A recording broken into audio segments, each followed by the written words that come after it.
While some people prefer light-hearted moege slice of life visual novels and some people prefer darker plot-heavy visual novels, I think there's one thing both parties can agree on.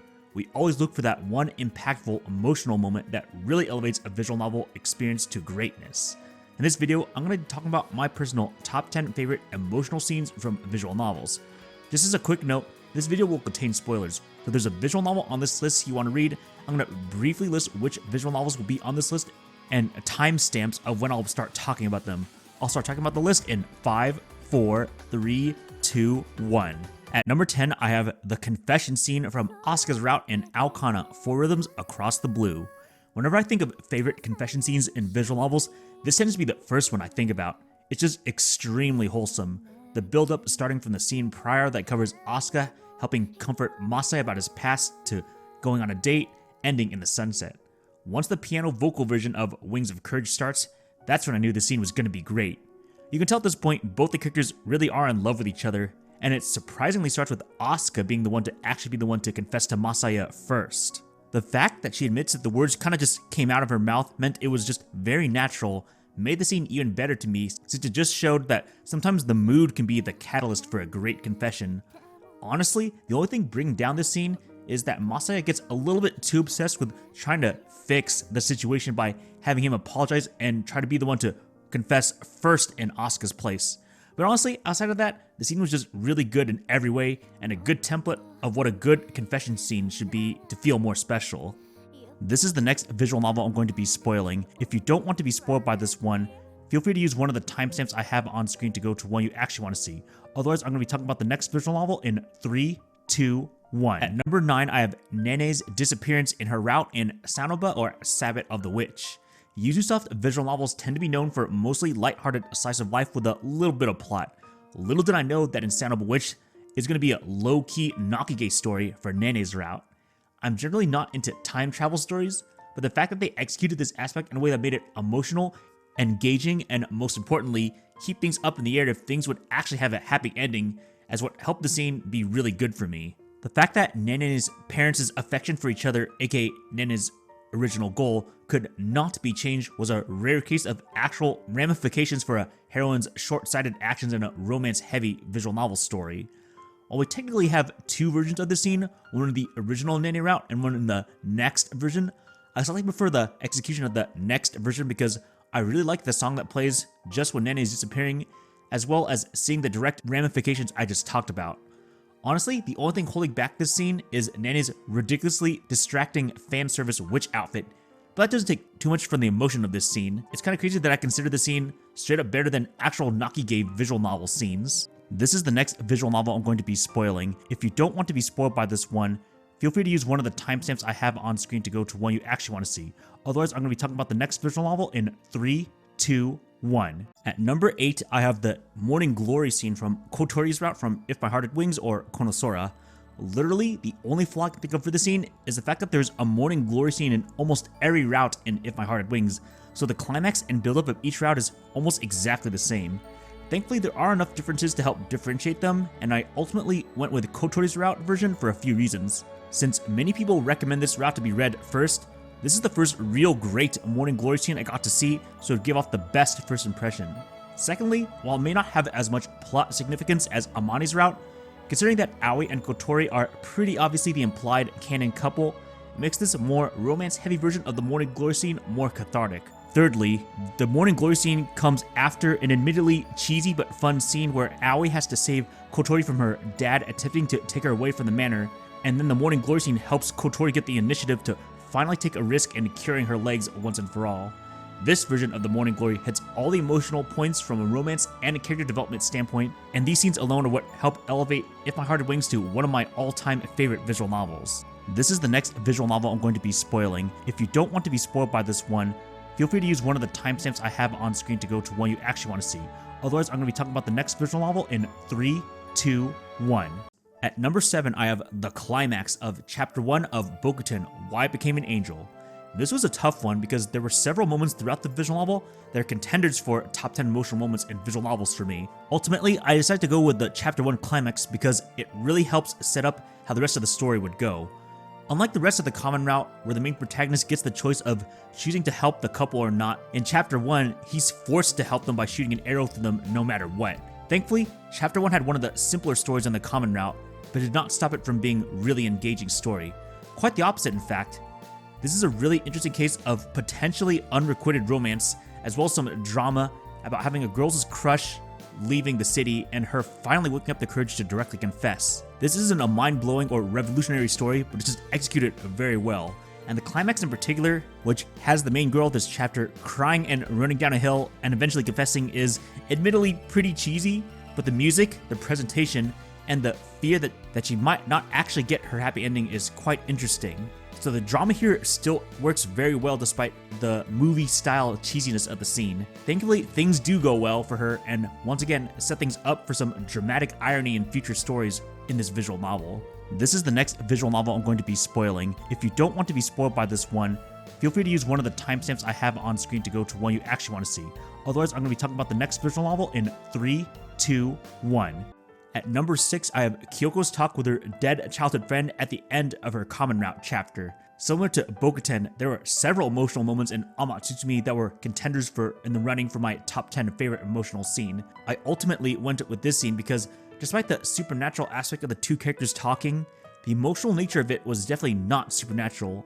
The whole point of Kyoko's character is part of why she's so shy and has no confidence is the fact that she inadvertently caused the death of her best friend, which even causes a side issue with awkward interactions with her dead friend's brother who's in the same class as her. The ending to this scene, essentially having her to come to terms with her friend after being a lifeless ghost version of her for a good amount of the route, was an excellent payoff as the relationship was being built throughout the whole portion of Kyoko's chapter in the common route. While visual novels tend to focus more on the romance side of drama, I can always appreciate a good friendship story theme done well, and I think this Kyoko chapter was done excellently and part of why Amatsutsumi is one of my favorite drama-heavy visual novels.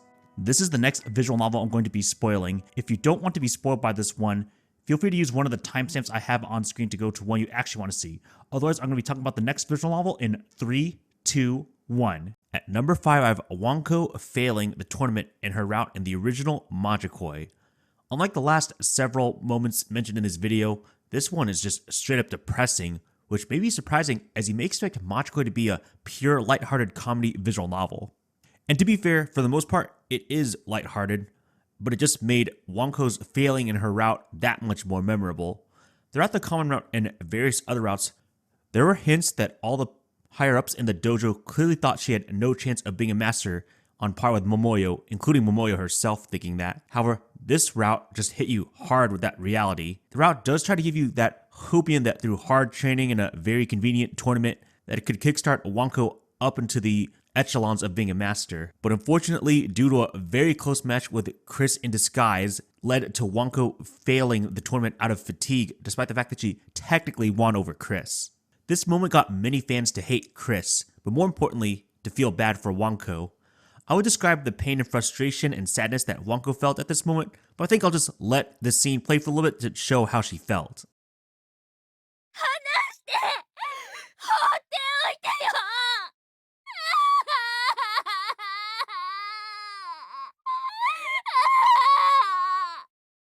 This is the next visual novel I'm going to be spoiling. If you don't want to be spoiled by this one, feel free to use one of the timestamps I have on screen to go to one you actually want to see. Otherwise, I'm going to be talking about the next visual novel in 3, 2, 1. At number 4, I have The Family Reunion in Ever17. I would actually say Ever17 is overall my favorite sci-fi mystery thriller, and it's purely because it has some excellent emotional moments. Similar to previous entries on this list, I had trouble picking a favorite moment from Ever17, but ultimately I went with this one. Coco's route in general was pretty insane, with a mix of twists that help recontextualize the previous 4 routes, including when you realize that it's 2034, the kid and Sarah are actually blood related, and their mom is Tsumugi, a girl who's been nothing but kind of a tsundere or kudere. When it is revealed all 3 of them are actually a family, this leads to an extremely memorable scene for a few reasons. The fact that it recontextualizes the implied sex in Tsumugi's route, and her accidentally becoming a mom in 2017 just makes the fact that her route was actually canon even crazier. When you consider the time gap between the 2017 arc and the 2034 arc, naturally Tsumugi would be very lonely since her kids got separated from her.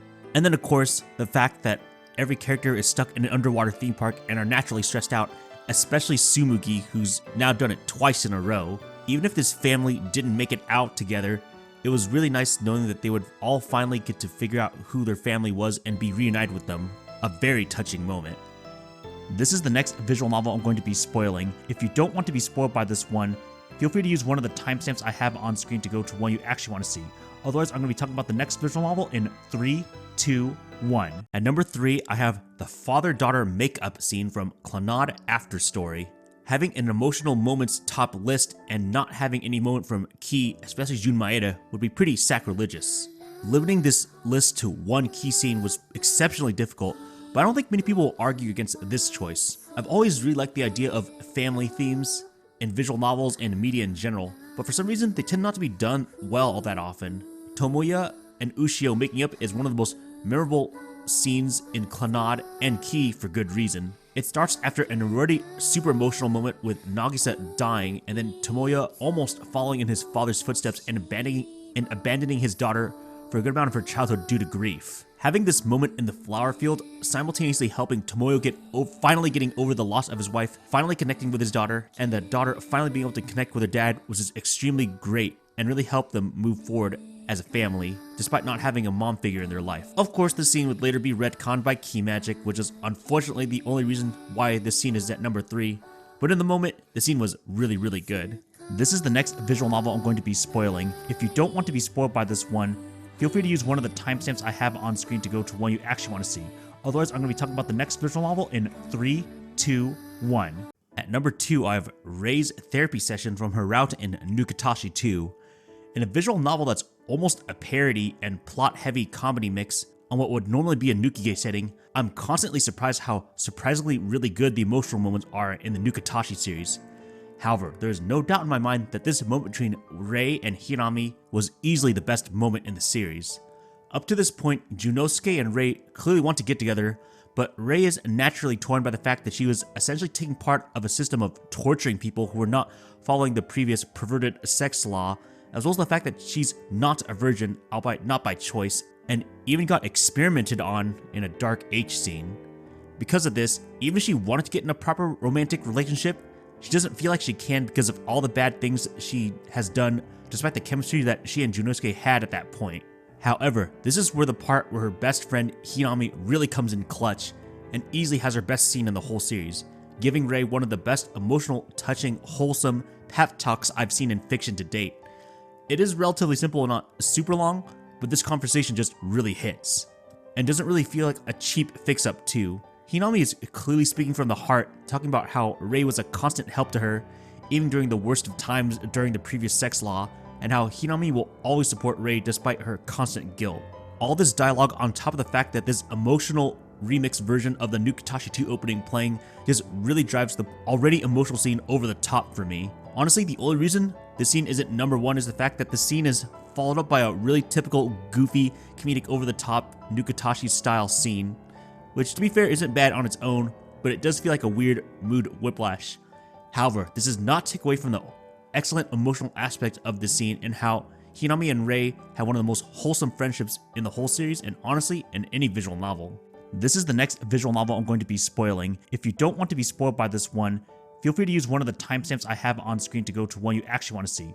Otherwise, I'm going to be talking about the next visual novel in 3, 2, 1. At number 1, I have Sumika's emotional relief in Muv-Luv Alternative, more specifically the one in the PTSD arc. For the longest time, until I read NUKITASHI 2, this Sumika scene was pretty easily the best emotional scene in visual novels for me, and nothing had even come close. To this day, it just barely edges out that NUKITASHI 2 scene as my favorite scene for many reasons.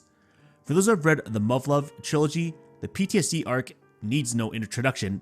It's by far one of the most memorable parts of the series, where Takeru, after seeing his mentor figure die in front of his eyes, goes full-on escapism into the Muv-Luv extra world, but then realizes he's affecting people's lives and memories in that world as well.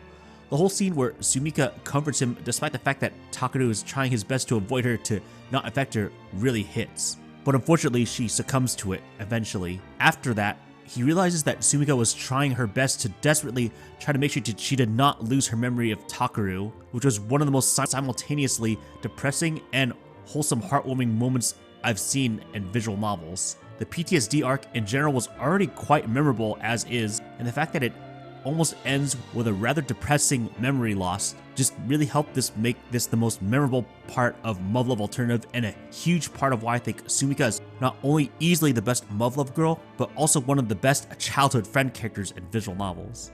And there you have it, my personal top 10 emotional moments in visual novels. I know I went through a lot of spoilers, but there is just no other way to talk about these scenes if I wanted to give my pure, raw, detailed thoughts on them. But what were your thoughts on the scenes that I chose, and what are some of your favorite emotional moments in visual novels? Feel free to leave a comment below.